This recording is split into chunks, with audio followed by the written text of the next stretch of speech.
जी student, अस्सलाम वालेकुम। Hope so you all are doing very well. अब जो हमारा चैप्टर है वो फंगल डिजीज़ के हवाले से है, तो 2 वीक्स में हमने वो डिस्कस करना है। थोड़ा सा एलोंगेटेड चैप्टर है, थोड़ा सा आपको मुश्किल भी लगेगा। ठीक है, इसी चैप्टर में हमारा जो है क्विज़ भी है। अच्छा, आप लोगों को मैंने फिजियोलॉजी और माइकोलॉजी दोनों के जो है प्रेजेंटेशन का टॉपिक एज अ प्रोजेक्ट दे दिया है। ये जो मैंने आपको माइकोलॉजी का दिया है कंट्रोल, ये पूरा का पूरा आपका चैप्टर है, तो आप लोगों ने ये सारा चैप्टर कवर करना है। ठीक है, तो बहुत अच्छा सा प्रोजेक्ट होना चाहिए। मार्किंग जो है मैं पढ़ के ही करूँगी इस दफ़ा। ठीक है, वैसे पहले भी पढ़ती थी लेकिन बहुत ज़्यादा सरसरा सा पढ़ लेती थी, लेकिन इस दफ़ा प्रोजेक्ट की मार्किंग थोड़ी स्ट्रिक्ट होनी है। ध्यान से बड़ी अच्छे से जो है प्रोजेक्ट मुझे आपने बना कर देना है।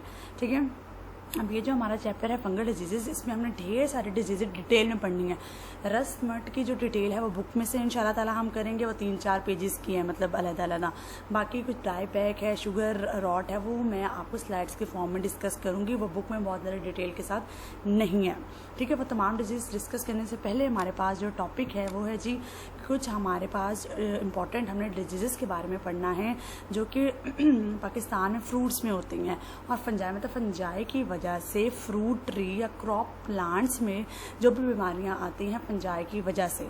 ठीक है, अच्छा बेटे, ये इस स्लाइड में मैं सारे फ्रूट्स में जो जो बीमारियां आती हैं वो डिस्कस करूँगी, मेजर फ्रूट्स। ठीक है, बाकी जो डिजीज़ हैं क्रॉप प्लांट की, जैसे रस्ट है, स्मट है और डायबैक है, वो मैं बाद वाले लेक्चर में डिस्कस करूँगी। ठीक हो गया। तो आज हम सिर्फ फ्रूट ट्रीज़ के हवाले से पाकिस्तान में कौन कौन सी फंगस डिजीज़ कॉज कर रहा है उसके हवाले से हम डिटेल पढ़ेंगे। ठीक है, तो ये डिजीज़ ऑफ फ्रूट क्रॉप्स की हम डिस्कस करेंगे। ठीक है, बाकी वाली मैंने आपको पता आहिस्ता आहिस्ता से मैं आपके साथ पूरी डिटेल में डिस्कस करूँगी। अच्छा जी, सबसे पहले जो है बेटा, आजकल मैंगोज़ का मौसम है, मैंगो आप लोग खाते हैं डेली, तो मैंगो पे जो बीमारियां लग सकती हैं फंगस की वजह से वो है एंथ्रासनोज, ठीक है, sooty mould, leaf blight, dieback, powdery mildew and bacterial leaf spot. इनकी सारी बीमारियां लग सकती हैं। एंथ्रासोज जो मैं आपके साथ डिस्कस कर लेती हूँ। मोल्ड के बारे में आपको पता ही है, सूटी मोल्ड वो होता है जिसमें ब्लैक कलर के मोल्ड आ जाते हैं। लीफ ब्लाइट भी हम डिस्कस करेंगे, डायबैक भी मैं अलग से डिस्कस करूँगी, पोडी मिल्ड्यू भी आपके साथ डिस्कस किया जाएगा। एंड बैक्टीरियल लीफ स्पॉट का मतलब होता है कि प्लांट के पत्तों पे बैक्टीरिया जो है वो बहुत ज़्यादा छोटे छोटे स्पॉट दे देती हैं। तो ये सारी की सारी बीमारियाँ जो है मैंगोज़ पे होती हैं फंगस की वजह से। अच्छा जी, एंथ्रासनोज ऑफ मैंगो, तो ये बीमारी कौन कौन सी है कि पत्तों पर छोटे छोटे से पैचेस, लेशन जिनको कहा जाता है वो बनते हैं, और वो जो है पैचेस जो हैं वो छोटे होते रहते हैं। एंगुलर मीन्स ये इस तरह से एंगल्स पर होते हैं। ठीक है, ब्राउन टू ब्लैक स्पॉट्स बन जाते हैं और दैट जो कि बढ़ते जाते हैं और पूरा का पूरा एक डेड एरिया जो है बना लेते हैं पत्ते पे। ठीक है, ऑन पेनिकल्स के किनारे हैं, उन पे क्या होता है ब्लैक और डार्क ब्राउन दाने से बना स्टार्ट हो, ये एनिकल्स हैं ये वाली साइड। ठीक है, वो बड़े होते रहते हैं। इसके अलावा जो है पूरा का पूरा फ्रूट को वो किल कर देते हैं। अच्छा, जब fruit ripe fruit develop sunken, जो भी पक्का हुआ जो होगा फ्रूट होगा वो नीचे मिट्टी में धंसा हुआ मिलेगा या दरख्त में बहुत सारा धंसा हुआ होगा। ठीक है, इतना ज़्यादा जो है वो प्रॉमिनेंट नहीं होगा, डार्क ब्राउन से ब्लैक, उसमें गंदे गंदे से स्पॉट्स होंगे। बट जब आप उठाएंगे ये देखेंगे डायग्राम दी गई है, इस तरह का होगा। ठीक है, तो ये होता है एंथ्रासनोज ऑफ मैंगो। मैंगो में जो बीमारी है वो देख लें आपके सामने ही है, कोई बहुत ज़्यादा डिटेल में पढ़ने की जरूरत नहीं है, बहुत आसान सी है। सब types tear strain symptoms and correct. तो टीयर स्ट्रेन एंड क्रैकिंग क्या होती है बेटे? क्रैक हो जाना, जो है वो गिर जाना, मतलब ऐसे गिरना कि बिल्कुल देखिए क्रैक आया हुआ है दरमियान से, इस तरह से। ठीक है, टीयर स्टेन क्या होता है बेटा कि हमारे पास जो मैंगो है उनमें बहुत सारे धब्बे पड़ जाना, तो टीयर स्टेन कहलाता है। ठीक है, चलिए जी आगे पढ़ते हैं।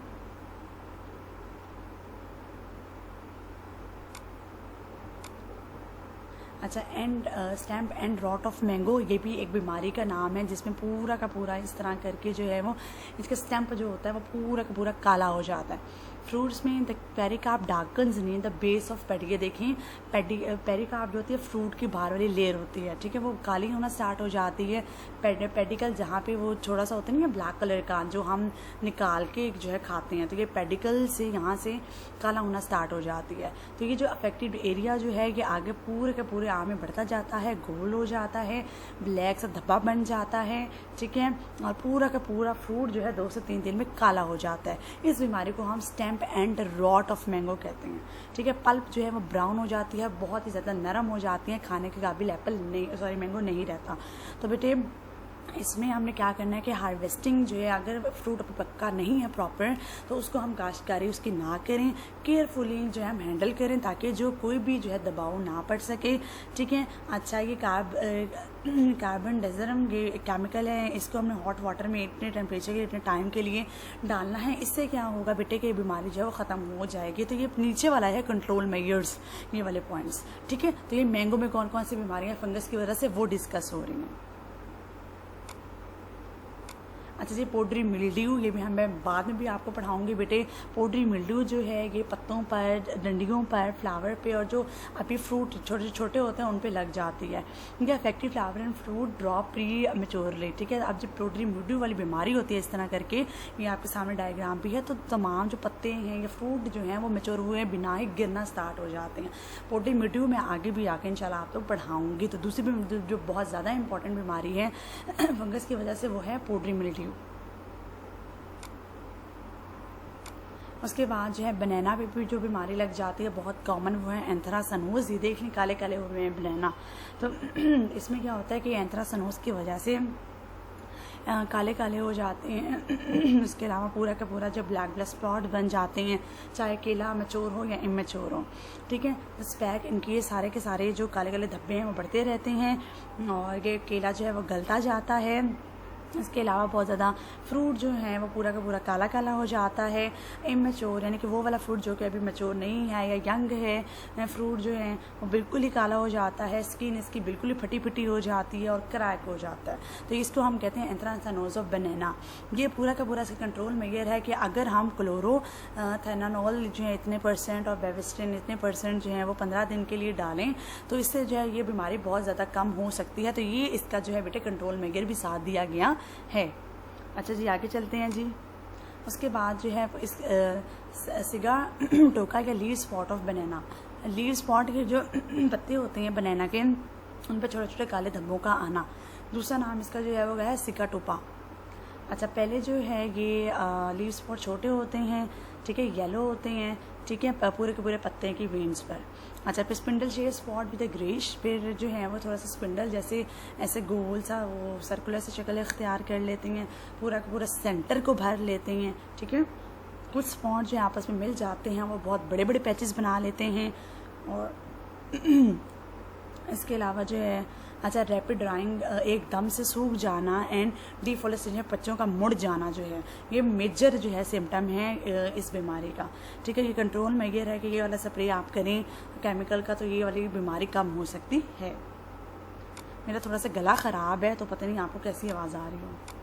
इसके अलावा गुआवा का देख लें बेटे, गुआवा में भी बीमारियां हो जाती हैं, पूरा का पूरा जो गुआवा काला हो जाता है, ग्रीन। अच्छा, पहले बहुत सिम्टम्स में पहले के काला भी ग्रीन भी हो जाता है ड्राई फ्रूट में। आज के छोटे छोटे से जो हैं स्पॉट्स बन जाते हैं कच्चे अमरूद पर। ठीक है, स्पॉट्स बढ़ जाते हैं और फिर वो जो है वो अंदर धंस जाते हैं। ठीक है, ब्राउन से ब्लैक हो जाते हैं। उसके अलावा जो टोमेटो है वो भी ब्लैक हो जाता है और ये सारे के सारे एरिया जो है बहुत ज़्यादा सख्त हो जाते हैं, क्रैक से आ जाते हैं। ठीक है, तो ये सारी की सारी बीमारी है गुआवा में फंजाई की वजह से। उसके अलावा पपाया जो है, पपाया मोज़ैक, ठीक है, बीमारी का पपाया में जो बीमारी है वो है पपाया मोज़ैक। इसमें जो है लीव्स जो हैं वो छोटे से छोटे होते जाते हैं साइज़ में। ठीक है, डार्क ग्रीन जो है स्पॉट्स बनना स्टार्ट हो जाते हैं। पत्ते जो हैं बेटे वो ऐसे मुड़ना स्टार्ट हो जाते हैं, जैसे अंगूर की बेल में ऐसे मुड़े होते हैं उस तरह। तो ये वाला स्प्रे इस्तेमाल करें स्लोली, तो इससे बहुत ज़्यादा एफिड का अटैक कम होगा। ठीक है, और बीमारी काफ़ी हद तक कम हो जाएगी। अच्छा, जो सिट्रस होते हैं, जो विटामिन C वाले होते हैं, उनमें स्कैब आ जाता है, धब्बे आ जाते हैं। तो ये भी जो है पत्तों पे आ जाते हैं धब्बे शब्बे। ये भी जो हैं लंबे भी हो सकते हैं, इनमें जो है क्रैक्स भी आ जाते हैं और इसके अलावा येलोश हो जाते हैं। स्पॉट आपस में मिलके बहुत ज़्यादा क्रैक्स अब बनाते हैं। ये देखें सारे का सारा आपके सामने डायग्राम में नज़र आ रहा है आप लोगों को। ठीक है, इसके अलावा ये सिट्रस क्रैकर क्या होता है कि पूरे के पूरे पत्तों पे लैशेस पड़ जाते हैं, ऐसे धब्बे से पड़ जाते हैं। ठीक है, उसके अलावा स्पॉट बढ़ जाते हैं और रफ हो जाता है पूरा का पूरा पत्ता, कॉर्की हो जाता है जिसको हम कैंकर कहते हैं।